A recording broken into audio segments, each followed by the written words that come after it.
GS में आप सभी का हार्दिक स्वागत है। तो वर्ष 2024 का संपूर्ण करंट अफेयर इस सीरीज में हम शुरू करने जा रहे हैं। प्रतिदिन आपको एक वीडियो मिलेगा जिसमें हम एक निश्चित समय तक का जो करंट अफेयर है उसको क्वेश्चन आंसर के माध्यम से और जहां पर आवश्यकता पड़ी वहां पर जो डिटेल्स है वो भी आपको उपलब्ध कराएंगे। ये सीरीज संपूर्ण करंट अफेयर यानी कि जनवरी से लेकर दिसंबर 2024 तक का जितना भी करंट होगा सबको कवर करेगी और विशेषता ये रहेगी कि इसकी जो समय सीमा है वो काफ़ी कम रहेगी, यानी कि प्रतिदिन थोड़ा सा समय देकर आप पूरे वर्ष का जो करंट है उसको कवर कर सकते हैं।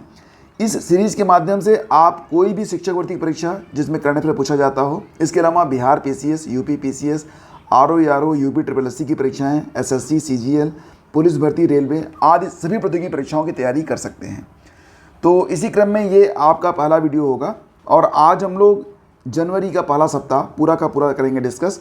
तो चलिए शुरू करते हैं और सबसे पहले देखेंगे, देखो यहाँ पर हम लोग डे वाइज आगे बढ़ेंगे तो इससे आपको एक निश्चितता बनी रहेगी कि अगले दिन हम क्या पढ़ने वाले हैं।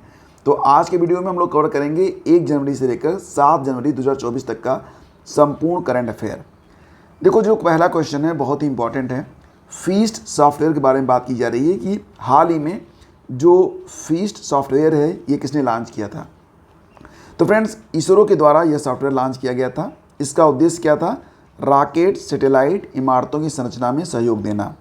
फीस्ट का फुल फॉर्म था finite element analysis of structure. अगला क्वेश्चन था कि जनवरी 2024 में भारत और किस देश के बीच डेजर्ट साइक्लोन 2024 नामक सैन्य अभ्यास किया गया। तो डेजर्ट साइक्लोन नामक जो सैन्य अभ्यास था ये भारत और यूएई के बीच में किया गया था। 2 जनवरी से यह सैन्य अभ्यास शुरू हुआ था और 2024 वर्ष का यह पहला सैन्य अभ्यास था जो कि भारत ने किया था यूएई के साथ। नाम था डेजर्ट साइक्लोन। 2 जनवरी से लेकर 15 जनवरी तक यह अभ्यास भारत के राजस्थान के थार रेगिस्तान में किया गया था। तो याद रखना कि जो डेजर्ट साइक्लोन है यह भारत के राजस्थान में किया गया था, थार रेगिस्तान में। आपका अगला क्वेश्चन है, किसने नेशनल ट्रांजिट पास सिस्टम को लॉन्च किया था। तो देखो बात क्या हो रही है नेशनल ट्रांजिट पास सिस्टम के बारे में। तो इसको लॉन्च किया गया था पर्यावरण मंत्री के द्वारा जो कि हैं भूपेंद्र यादव जी, वर्तमान में भी यही हैं। यह पास केवल लकड़ी व वन उत्पादों के परिवहन को आसान बनाने के लिए शुरू किया गया था। हाल ही में किस राज्य सरकार ने आदिवासियों और दलितों के लिए वृद्धावस्था पेंशन लाभार्थियों की आयु घटाकर 50 वर्ष कर दिया है। तो झारखंड ने। ये क्वेश्चन इंपॉर्टेंट है, याद रखना। वृद्धावस्था पेंशन लाभार्थियों की आयु घटाकर 50 वर्ष करने वाला जो राज्य है वो झारखंड है। एग्जाम के लिए इंपॉर्टेंट क्वेश्चन है, इसको आप याद रखेंगे। विश्व का दूसरा सबसे बड़ा स्टील उत्पादक देश भारत बन गया है, ये भी याद रखना। पहले स्थान पर चीन है स्टील उत्पादन में और स्टील उत्पादन में दूसरा जो सबसे बड़ा देश है वो भारत है। तो ये याद रखना, ये काफ़ी इंपॉर्टेंट है। वर्ल्ड स्टील एसोसिएशन का हेडक्वार्टर कहाँ पर है? तो याद रखना ये ब्रुसेल्स बेल्जियम में है और इसके जो उपाध्यक्ष हैं कौन है? टीवी नरेंद्रन है। 100 अरब डॉलर की संपत्ति वाली पहली महिला कौन बन गई हैं? तो दोस्तों 100 अरब डॉलर की संपत्ति वाली पहली महिला बन गई हैं। इनका नाम है फ्रांसुआ बेटनकोट मायेज। अब नाम में ही फ्रांसुआ है तो ये फ्रांस की हैं, ये आप याद रख लेना। इनकी अवस्था जो है 70 वर्ष है और ये कहाँ से हैं? तो फ्रांस से। फ्रांसुआ बेटनकोट मायेज ये 100 अरब डॉलर की संपत्ति अर्जित करने वाली पहली महिला बन गई हैं। फ्रेंड्स आगे बढ़ते हैं और देखो यहाँ पर क्वेश्चन होगा कि इसरो खुफिया क्षमता को बढ़ावा देने के लिए अगले 5 साल में कितने उपग्रह लॉन्च करेगा। तो इसरो जो है वो खुफिया क्षमता को बढ़ावा देने के लिए अगले 5 साल में 50 सैटेलाइट को लॉन्च करने जा रहा है। इसरो के वर्तमान और 10वें अध्यक्ष हैं यश सोमनाथ। और किस देश के पास सबसे ज़्यादा मिलिट्री सैटेलाइट है? तो चीन के पास। याद रखना चीन के पास सबसे ज़्यादा मिलिट्री सैटेलाइट है और भारत के पास केवल 9 मिलिट्री सैटेलाइट्स हैं, ये भी आप याद रखना। अगला क्वेश्चन होगा हेथाई अम्मन उत्सव। एग्जाम में अक्सर ये प्रश्न इसी प्रकार से पूछा जाएगा कि हेथाई अम्मन उत्सव कहाँ पर मनाया जाता है। तो याद रखना कि तमिलनाडु का त्यौहार है हेथाई अम्मन।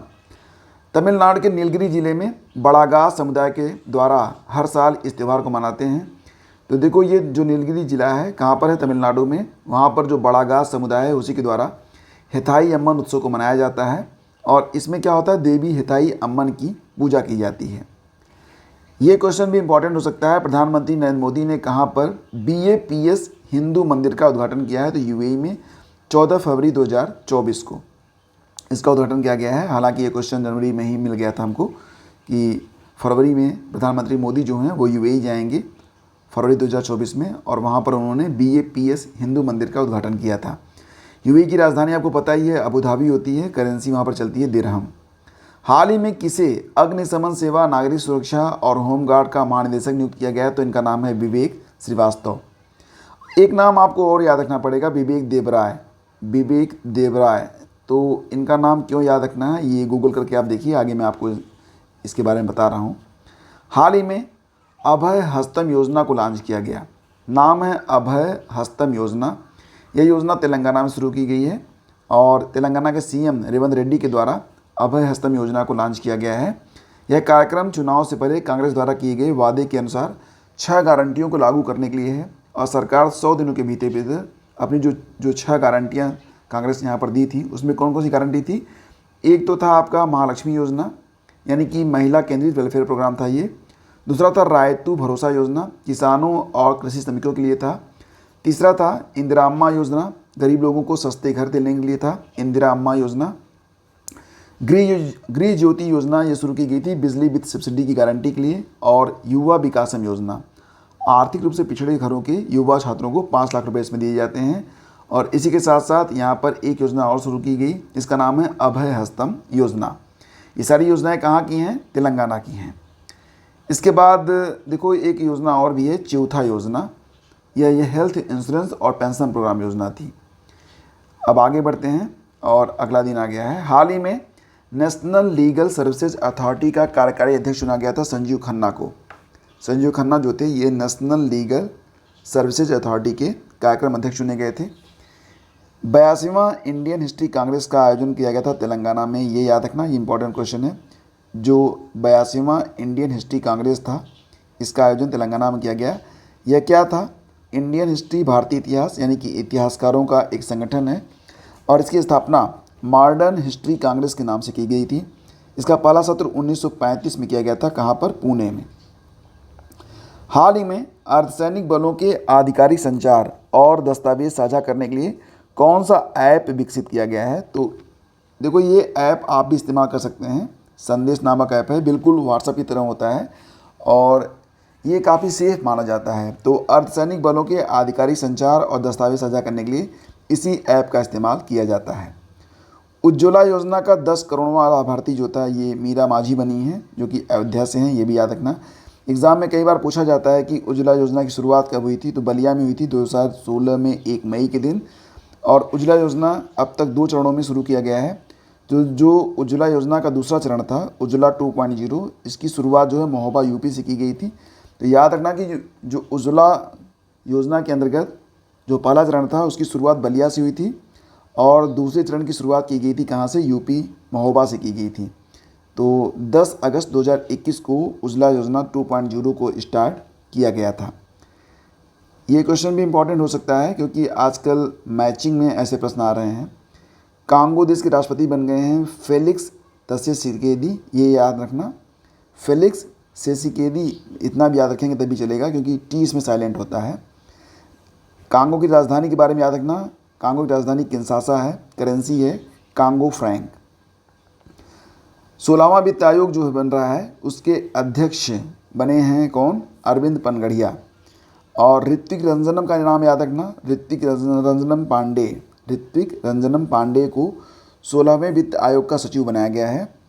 अरविंद पनगड़िया जनवरी 2015 से अगस्त 2017 तक नीति आयोग के पहले उपाध्यक्ष थे। और जो 15वां वित्त आयोग था इसके अध्यक्ष कौन थे? NK सिंह थे, ये याद रखना। और जो 15वां वित्त आयोग है ये अभी 31 मार्च 2026 तक काम करेगा। इसके बाद आपका जो 16वां वित्त आयोग है ये काम करना स्टार्ट कर देगा। जनवरी 2024 में FIH 5S हॉकी विश्व कप 2024 कहाँ पर आयोजित किया गया? तो दोस्तों याद रखना कि FIH 5S हॉकी विश्व कप 2024 इसका आयोजन किया गया था ओमान में। FIH 5S वर्ल्ड कप 2024 ये इसका पहला संस्करण था, ये भी याद रखना। दोस्तों देखो ये बहुत ही इम्पॉर्टेंट है FIH 5S हॉकी विश्व कप। इसके बारे में कुछ मुख्य बातें मैं आपको बता देता हूँ, ये आप याद रख लेना। देखो ये जो FIH 5S हॉकी विश्व कप है इसका हाल ही में जो पहला संस्करण था ये मस्कट ओमान में आयोजित किया गया था। और इसमें अगर देखा जाए तो वुमेंस कैटेगरी के अंतर्गत, ठीक है, याद रखना कि जो वुमेंस कैटेगरी थी उसमें जो विनर बना था, विजेता बना था, तो विजेता बना था नीदरलैंड। कौन बना था? नीदरलैंड विजेता बना। और नीदरलैंड ने किसको हराया था, यानी कि रनर अप कौन रहा? तो भारत रहा था। और अगर बात करें पुरुषों के बारे में, पुरुष FIH 5S हॉकी विश्व कप के बारे में, इसमें भी विजेता नीदरलैंड ही रहा। तो चाहे मेंस वर्ल्ड कप हो FIH 5S या फिर वोमेंस वर्ल्ड कप हो, दोनों में विजेता नीदरलैंड बना था। हाँ, ये बात अलग है कि मेंस वर्ल्ड कप में जो विजेता बना था नीदरलैंड, उसने हराया था मलेशिया को, रनर अप रहा था मलेशिया। तो याद रखना यहाँ पर ये क्रम, ये बहुत ही इंपॉर्टेंट है। FIH 5S हॉकी विश्व कप का आयोजन जो है ये प्रति 4 साल में किया जाएगा और इसका जो पहला आयोजन था ये मस्कट, ओमान में किया गया। इसमें विजेता पुरुष और महिला वर्ग दोनों में ही बना है नीदरलैंड। तो पुरुष वर्ग और महिला वर्ग दोनों में विजेता कौन बना है? नीदरलैंड बना है। महिला वर्ग में उपविजेता भारत है और पुरुष वर्ग में उपविजेता मलेशिया है। इतनी बातें आपको पता होनी चाहिए। आगे बढ़ते हैं। देखो प्रश्न है यहाँ पर कि पाकिस्तान में जो पहली बार चुनाव हुए हैं, पहली बार तो नहीं हुए हैं, लेकिन यहाँ पर आपको ये याद रखना है कि पाकिस्तान में 2024 में जो चुनाव हुए थे उसमें पहली बार किसी हिंदू महिला ने नामिनेशन करवाया था। इनका नाम है डॉक्टर सवीरा प्रकाश। क्या नाम है? डॉक्टर सवीरा प्रकाश। ये खैबर पख्तूनवा से PPP से चुनाव लड़ रही थी, तो ये काफ़ी इंपॉर्टेंट हो सकता है एग्ज़ाम के लिए। इसके बाद देखेंगे राजस्थान के मुख्य सचिव कौन बने हैं, तो सुधांशु पंत ये राजस्थान के मुख्य सचिव बन गए हैं। और इसी के साथ आगे बढ़ते हैं। तो देखो हाल ही में किसे कुवेम्पू राष्ट्रीय पुरस्कार 2023 से सम्मानित किया गया। तो कुवेम्पू राष्ट्रीय पुरस्कार 2023 ये किसको दिया गया है? प्रसिद्ध बंगाली लेखक शीर्षेंदु मुखोपाध्याय को यह पुरस्कार प्रदान किया गया है। और ये जो कुवेम्पू राष्ट्रीय पुरस्कार 2023 के, इसकी स्थापना 2013 में की गई थी। अगली जो तस्वीर है, ये तस्वीर याद रखिएगा, ये अनाहत सिंह हैं और इन्होंने 2023 का स्कॉटिश जूनियर ओपन 19 का, मतलब यहाँ पर इन्होंने 2023 का स्कॉटिश जूनियर ओपन अंडर 19 का खिताब जीत लिया है। तो 2023 स्कॉटिश जूनियर ओपन अंडर 19 का खिताब किसने जीता है? अनाहत सिंह ने जीता है। ये भारतीय स्क्वैश प्लेयर हैं, ठीक है। अनाहत ने फाइनल में किसको हराया था? रॉबिन मैक अल्पाइन को हराया था। बेटी बचाओ बेटी पढ़ाओ की ब्रांड एम्बेसडर बन गई है पिंकी। ये पिंकी कौन है? तो आपको याद होगा कि एक डॉक्यूमेंट्री आई थी कुछ साल पहले, नाम था उसका स्माइल पिंकी। तो ये वही पिंकी हैं, इनको बेटी बचाओ बेटी पढ़ाओ की ब्रांड एम्बेसडर बनाया गया है। आपको याद होगा कि बेटी बचाओ बेटी पढ़ाओ की जो शुरुआत की गई थी ये 22 जनवरी 2015 से की गई थी पानीपत, हरियाणा में, और इसकी शुरुआत की गई थी प्रधानमंत्री मोदी के द्वारा। आपको ये याद होगा। और रही बात पिंकी के बारे में, तो थोड़ा सा जान लीजिए इनके बारे में। पिंकी कहाँ से हैं? मिर्ज़ापुर से हैं। इन्होंने ऑस्कर अवार्ड विजेता फिल्म स्माइल पिंकी में काम किया था। अब आपको याद आ गया होगा। वर्ष 2023 में भारत बाघों की मृत्यु के मामले में शीर्ष राज्य कौन सा है? तो बाघों की मृत्यु के मामले में महाराष्ट्र में सबसे ज़्यादा जो बाघ हैं वो मरे हैं और इसके बाद स्थान आता है मध्य प्रदेश का। अभी हाल ही में जो 54वां टाइगर रिजर्व स्थापित किया गया है, ये वीरांगना दुर्गावती टाइगर रिजर्व मध्य प्रदेश में स्थापित किया गया है। यहाँ पर दोस्तों थोड़ा सा करेक्शन कर लेते हैं। देखो केंद्रीय पर्यावरण वन और जलवायु परिवर्तन मंत्रालय ने वीरांगना दुर्गावती टाइगर रिजर्व को मध्य प्रदेश का 7वां टाइगर रिजर्व घोषित किया है। तो MP का, अगर MP के परिप्रेक्ष्य में आप देखेंगे तो MP का यह 7वां टाइगर रिजर्व होगा। और फिलहाल एक और भी संशोधन कर लीजिए कि ये 55वां टाइगर रिजर्व होगा, ठीक है। देश का यह 55वां टाइगर रिजर्व माना जा रहा है। प्राथमिक उद्देश्य क्या है? क्षेत्र के वन्यजीवों के लिए बेहतर संरक्षण प्रयासों को सुनिश्चित करना। तो ये आप याद रखिएगा, ये काफ़ी इंपॉर्टेंट है। इसके बाद आगे बढ़ते हैं। Power grid corporation of India के CMD जनवरी में ही बन गए थे। कौन? RK त्यागी बने थे। और हाल ही में दुर्घटना संभावित साइटों को नेविगेशन प्लेटफॉर्म पर मैप करने वाला भारत का पहला राज्य बन गया है पंजाब। कौन बना है? पंजाब। नेविगेशन सिस्टम का नाम क्या है? Maples app. और आप जब भी कोई मैप सर्च करेंगे ऑनलाइन तो मैप माई इंडिया ये वेबसाइट आपको मिलेगी, तो उसी पर नेविगेशन सिस्टम का नाम जो है मैपल्स ऐप रखा गया है। विश्व पारिवारिक दिवस मनाया गया था 1 जनवरी को, और प्रतिवर्ष 1 जनवरी को ही होता है विश्व पारिवारिक दिवस, यानी ग्लोबल फैमिली डे। और 1 जनवरी को क्या क्या और मनाया जाता है याद करिए। DRDO का स्थापना दिवस होता है, 2024 में 67वां मनाया गया। अब 2025 आने वाला है तो 2025 में हम DRDO का 68वां स्थापना दिवस मनाएंगे। और अगला क्वेश्चन होगा, देश का पहला अखिल भारतीय सैनिक स्कूल कहाँ पर स्थापित किया गया है? तो देखो, ये देश का पहला है तो इम्पॉर्टेंट है। अखिल भारतीय बालिका सैनिक स्कूल, इसे मथुरा में स्थापित किया गया है और इसका जो उद्घाटन है किसी ने किया है? रक्षा मंत्री राजनाथ सिंह ने किया है। ठीक है। भारत सरकार द्वारा सभी राज्यों में 100 नए सैनिक स्कूलों की स्थापना का लक्ष्य रखा गया है, जिसमें 42 पहले से ही स्थापित हैं।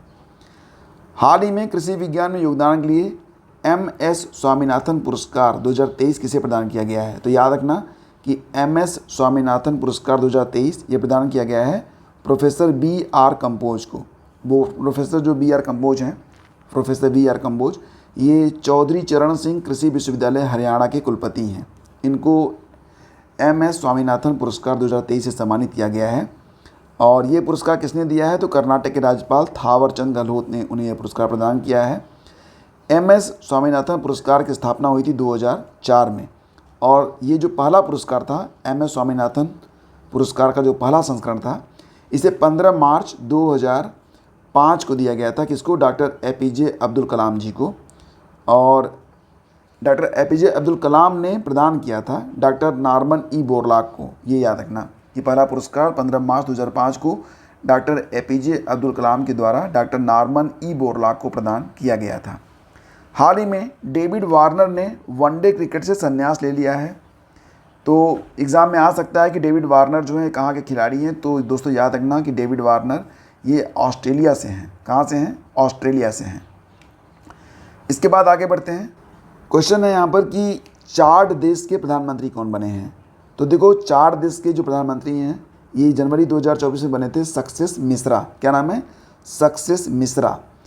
चाड की राजधानी कई बार एग्जाम में आ जाती है मैच कराने के लिए, तो याद रखना कि चाड देश की राजधानी है एन जमेना। डी जमेना, डी यहाँ पर साइलेंट है तो एन जमेना। ठीक है। हाल ही में किस देश की रानी मार्गरेट द्वितीय ने 52 वर्षों के बाद अपना पद छोड़ने की घोषणा की है? मार्गरेट द्वितीय ये किस देश की महारानी है? तो डेनमार्क की। इन्होंने 52 वर्षों के बाद अपना पद छोड़ने की घोषणा कर दी जनवरी 2024 में। और मार्गरेट द्वितीय के बाद राजा कौन बनेंगे? Prince Frederick. क्या नाम है? Prince Frederick. किस राज्य में 108 स्थानों पर एक साथ सबसे अधिक लोगों द्वारा सूर्य नमस्कार करने का गिनीज वर्ल्ड रिकॉर्ड बनाया गया? तो ये गुजरात में किया गया था। 108 स्थानों पर 50,000 लोगों ने सूर्य नमस्कार किया था जनवरी 2024 में। हाल ही में किस देश के वैज्ञानिकों ने हाइड्रोपोनिक कृषि के लिए इलेक्ट्रॉनिक मृदा विकसित किया है? अब देखो, हाइड्रोपोनिक मतलब ऐसी फसल जो कि पानी में उगाई जाती है। तो हाइड्रोपोनिक कृषि के लिए इलेक्ट्रॉनिक मृदा को विकसित किया गया है स्वीडन के द्वारा। ठीक है। हाल ही में सैन्य अंतरिक्ष यान, इसका नाम क्या है? ये सैन्य अंतरिक्ष यान है। नाम है इसका X-37B, X-37B। ये लॉन्च किया गया है स्पेस एक्स के द्वारा। एलन मस्क की कंपनी है स्पेस एक्स, उसने लॉन्च किया है X-37B। दुनिया का सबसे बड़ा 18 मिलियन टन लिथियम भंडार खोजा गया है अमेरिका के कैलिफोर्निया में। और यह इलेक्ट्रिक व्हीकल्स जो बनेंगे उसके 375 मिलियन से अधिक बैटरियों का निर्माण यह कर सकती है। हाल ही में PM विश्वकर्मा योजना को लागू करने वाला पहला UT यानी कि यूनियन टेरिटरी कौन सा बन गया है? तो जम्मू कश्मीर। ये याद रखना, ये PM विश्वकर्मा योजना को लागू करने वाला जो पहला UT है वो जम्मू और कश्मीर है। PM विश्वकर्मा योजना की शुरुआत कब हुई थी? 2023 में 17 सितंबर के दिन। सम्मान, सामर्थ्य और समृद्धि इस योजना की 3 नींव है। इसकी अवधि 5 साल के लिए रखी गई है और वित्त वर्ष 2023-24 से वित्त वर्ष 27-28 तक इसे चलाया जाएगा। PM विश्वकर्मा योजना। हाल ही में विश्व ब्रेल दिवस मनाया गया। तो याद रखना कि प्रतिवर्ष 4 जनवरी को मनाया जाता है विश्व ब्रेल दिवस।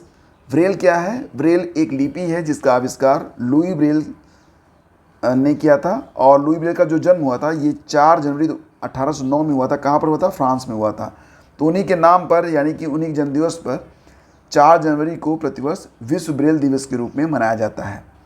और 2024 में इसकी थीम क्या थी? Reading the blind and visually impaired. ये याद रखना। आगे बढ़ते हैं। अगला क्वेश्चन होगा कि हाल ही में फाल्कन 9 से लॉन्च होने वाला भारत का पहला उपग्रह कौन सा बन गया है? फाल्कन 9 से लॉन्च होने वाला भारत का पहला उपग्रह बना है GSAT-20। इसरो की commercial branch new space India limited, NSIL, new space India limited, जिसकी स्थापना हुई थी 2019 में। तो NSIL ने घोषणा की कि भारत अपनी अगली पीढ़ी के भारी संचार उपग्रह GSAT-20, या इसको एक नाम और दिया गया है GSAT-N2, तो इसको लॉन्च करने के लिए स्पेस एक्स के फाल्कन 9 रॉकेट का उपयोग करेगा। तो फाल्कन 9 जो रॉकेट है यह स्पेस एक्स का है, जो कि एलन मस्क की कंपनी है। और GSAT-20 किस प्रकार का उपग्रह रहेगा, तो यह एक कम्युनिकेशन सैटेलाइट है, संचार उपग्रह है। और GSAT-20 का पहला परीक्षण 23 जून 2022 को हुआ था। कहाँ पर? फ्रेंच गुयाना के कौरू प्रक्षेपण केंद्र से। एग्जाम में कई बार ये पूछा जाता है कि जो कौरू प्रक्षेपण केंद्र है ये कहाँ पर है, तो याद रखना कि फ्रेंच गुयाना में स्थित है कौरू प्रक्षेपण केंद्र। और GSAT-20 का जो पहला परीक्षण हुआ था 23 जून 2022 को, ये एरियन 5 के द्वारा किया गया था, जिसको VA257 कहा जाता है। इसके बाद आगे बढ़ते हैं फ्रेंड्स, और राम मंदिर राष्ट्र मंदिर एक साझी विरासत, ये किताब आई थी। राम मंदिर राष्ट्र मंदिर एक साझी विरासत, ये किताब किसने लिखी थी, तो आरिफ मोहम्मद खान ने इसे लॉन्च किया था। आरिफ मोहम्मद खान जो कि राज्यपाल हैं कहाँ के? केरल के। अच्छा, वर्तमान में केरल के राज्यपाल कौन? तो याद रखना कि अभी भी आरिफ मोहम्मद खान ही हैं, ठीक है। 2019 से केरल के लगातार राज्यपाल रहे हैं आरिफ मोहम्मद खान। और ये जो किताब है राम मंदिर राष्ट्र मंदिर एक साझी विरासत, इसको लिखा किसने है, तो गीता सिंह और मोहम्मद आरिफ खान भारती ने मिलकर इसे लिखा है। इसके बाद आगे बढ़ते हैं। गृह मंत्रालय की जारी आंकड़ों के अनुसार सर्वाधिक साइबर क्राइम वाला जो राज्य है ये तेलंगाना बना है। सबसे ज़्यादा जो साइबर क्राइम होते हैं कहाँ पर होते हैं? तेलंगाना में होते हैं। दूसरे स्थान पर महाराष्ट्र, फिर बिहार और फिर यूपी है। और सबसे ज़्यादा जो ATM फ्रॉड होता है ये बिहार में होता है। महाराष्ट्र में सबसे ज़्यादा जो फेक प्रोफाइल मैटर ये देखा जाता है, ये भी याद रखना। इसके बाद आगे बढ़ते हैं। और हाल ही में भारतीय राष्ट्रीय सहकारी डेयरी महासंघ के मुख्यालय की आधारशिला कहाँ पर रखी गई है? आनंद, गुजरात में। तो याद रखना कि भारतीय राष्ट्रीय सहकारी डेयरी महासंघ, इसकी आधारशिला आनंद में रखी गई है, गुजरात में। और ये आधारशिला रखी किसने? तो गृह मंत्री अमित शाह जी ने। यह मुख्यालय 100% सौर ऊर्जा पर चलने वाला है। हाल ही में यूरोपीय निवेश बैंक की अध्यक्ष बनने वाली पहली महिला कौन बन गई हैं? तो यूरोपीय निवेश बैंक की अध्यक्ष बनने वाली जो पहली महिला बनी है, इनका नाम है नादिया कैल्विनो। एग्ज़ाम में ये आएगा कि नादिया कैल्विनो किस देश की हैं, तो ये स्पेन से हैं और इनको यूरोपीय निवेश बैंक की अध्यक्ष बनाया गया है। तो ये पहली महिला हैं जो कि यूरोपीय निवेश बैंक की अध्यक्ष बनी है, तो ये इंपॉर्टेंट है। यूरोपीय निवेश बैंक इसको EIB से डिनोट करते हैं और इसकी स्थापना होती है 1958 में, ये याद रखना। और इसका जो EIB का हेडक्वार्टर है कहाँ पर है, तो दोस्तों याद रखना कि ये लग्जमबर्ग में है। कहाँ पर? लग्जमबर्ग में है। अगला क्वेश्चन देखते हैं। हाल ही में किस राज्य सरकार ने रानी दुर्गावती अन्न प्रोत्साहन योजना को शुरू किया है? तो रानी दुर्गावती अन्न प्रोत्साहन योजना ये स्टार्ट की गई है मध्य प्रदेश में, याद रखना। डिजिटल शेंगन वीज़ा जारी करने वाला पहला यूरोपीय देश कौन सा बना था? तो फ्रांस। फ्रांस ने जनवरी 2024 में पहला डिजिटल शेंगन वीज़ा लॉन्च किया था। अब ये जो डिजिटल शेंगन वीज़ा है क्या है, तो देखो यूरोपियन यूनियन के 27 देश हैं, तो इन 27 देशों के बीच एक संधि हुई थी जिसके मुताबिक शेंगन वीज़ा धारक सभी 27 देशों में आ जा सकता है। तो पहला जो शेंगन वीज़ा जारी किया था वो फ्रांस ने जारी किया था, ये आप याद रखना। और हाल ही में किस देश में पहली बार मल्टी स्पोर्ट्स बीच गेम्स शुरू किए गए हैं? तो देखो मल्टी स्पोर्ट्स यानी कि बहुत सारे खेल यहाँ पर खेले जाएंगे। बीच गेम्स समुद्र के किनारे पर होने वाले ये खेल हैं, तो इसे दीव में स्टार्ट किया गया है, दीव के सुंदर भोगला द्वीप पर। अगला क्वेश्चन है किस राज्य सरकार ने गुणोत्सव 2024 कार्यक्रम को शुरू किया है? तो दोस्तों याद है ना कि ये जो गुणोत्सव 2024 कार्यक्रम है इसकी शुरुआत असम में की गई थी। उद्देश्य था कि प्राइमरी और सेकेंडरी छात्रों के प्रदर्शन का समग्र मूल्यांकन। इसकी शुरुआत हालांकि 2017 में की गई थी, 2024 में इसका यह 7वां संस्करण है। तो नाम याद रखना, गुणोत्सव महोत्सव अगर आएगा गुणोत्सव महोत्सव तो ये कहाँ पर है, तो ये असम का एक उत्सव है और 2024 में इसका 7वां संस्करण जनवरी 2024 में स्टार्ट किया गया था। आगे बढ़ते हैं। और भारत विश्व की सबसे बड़ी रेडियो टेलीस्कोप परियोजना SKAO में शामिल हो गया है। SKAO की स्थापना कहाँ पर हुई है? तो याद रखना कि SKAO की स्थापना होती है ऑस्ट्रेलिया और साउथ अफ्रीका में। तो भारत जो है वो SKAO में शामिल हो चुका है। अब यहाँ पर आपके मन में आ रहा होगा कि आखिर SKAO है क्या। तो दोस्तों याद रखना कि SKAO इसका जो फुल फॉर्म होगा उसे कहा जाएगा स्क्वायर किलोमीटर्स अरे ऑब्जर्वेटरी। इसका हेडक्वार्टर कहाँ पर है, तो ब्रिटेन में है। किस राज्य की सिमलीपाल काई चटनी को GI टैग मिला है। ये बहुत ही मतलब इंटरेस्टिंग क्वेश्चन है। जो ये काई चटनी होती है, ये लाल चींटियों को पीस कर बनाई जाती है, इसको कहा जाता है सिमलीपाल काई चटनी। तो ये उड़ीसा की चटनी है, ठीक है। उड़ीसा के मयूरभंज जिले की सिमलीपाल काई चटनी को GI टैग मिला है, जिसे लाल चींटियों को पीसकर बनाया जाता है। हिम तेंदुआ को किसने अपना राष्ट्रीय प्रतीक घोषित किया है। देखो बात क्या हो रही है, राष्ट्रीय प्रतीक के बारे में। तो हिम तेंदुआ किर्गिस्तान का राष्ट्रीय प्रतीक बन गया है। इसको साइंटिफिक नेम में क्या इसका होगा, पैंथेरा यूनसिया। पैंथेरा यूनसिया हिम तेंदुआ का साइंटिफिक नेम है। और आपको याद होगा कि लद्दाख का राज्य पशु भी हिम तेंदुआ ही है। तो लद्दाख और किर्गिस्तान में समानता क्या है, तो लद्दाख का राज्य पशु है हिम तेंदुआ और किर्गिस्तान का राष्ट्रीय पशु है हिम तेंदुआ, ये याद रखना। और ये भी याद रखना कि जो हिमाचल प्रदेश है उसका भी राज्य पशु हिम तेंदुआ ही है। तो जहाँ पर हिम मिलेगा, बर्फ़ मिलेगा, वहाँ का राज्य पशु बना दिया गया है हिम तेंदुआ को। अखिल भारतीय रबर उद्योग महासंघ के अध्यक्ष कौन बने हैं, तो शशि सिंह। और अगला क्वेश्चन होगा कि हाल ही में क्रिकेट इतिहास का सबसे कम समय में पूरा होने वाला टेस्ट मैच की विजेता टीम कौन बनी है, तो भारत। ये याद रखना कि क्रिकेट इतिहास की सबसे कम समय में पूरी होने वाली ये टेस्ट मैच है और इसको भारत ने जीता है। भारत और साउथ अफ्रीका के बीच केप टाउन में 147 साल के इतिहास का सबसे छोटा 107 ओवर का क्रिकेट टेस्ट मैच खेला गया और इसमें मात्र 642 गेंदें डाली गई थी। हाल ही में विदेश मंत्रालय के आधिकारिक प्रवक्ता के रूप में किसे नियुक्त किया गया है, तो रणधीर जायसवाल। ये विदेश मंत्रालय के आधिकारिक प्रवक्ता बन गए हैं। क्या नाम है, Randhir Jaiswal. 58वां 58th Akhil Bharatiya DGP IGP वार्षिक सम्मेलन का आयोजन जयपुर में किया गया था। तो याद रखना कि जो DGP और IGP का वार्षिक सम्मेलन हुआ था 2024 में, ये कहाँ पर हुआ था, जयपुर में हुआ था। जयपुर में यह इसका 58वां संस्करण आयोजित किया गया। सेबी के नए कार्यकारी निदेशक बन गए हैं जी राम मोहन राव। अगले 3 साल तक रहेंगे जी राम मोहन राव सेबी के नए कार्यकारी निदेशक, ठीक है। इसके बाद आगे बढ़ते हैं।